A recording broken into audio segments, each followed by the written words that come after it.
Për titullu ballafaqua me kampionin aktual të këtij turneu, Gurash Hasani.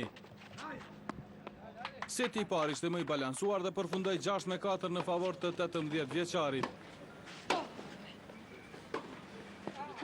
Në të dytin Tashi dominoi tërësisht duke fituar 6-2. Servisin e kom pas shumë të fortë sot.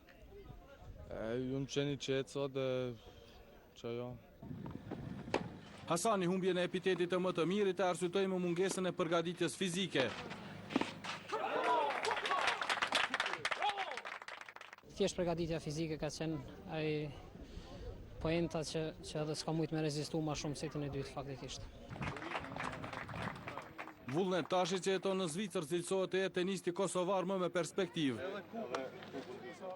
Ai ishte I 7 në botë për moshat 9-16 vjet në renditjen e Federatës Ndërkombëtare të Tenisit ITF.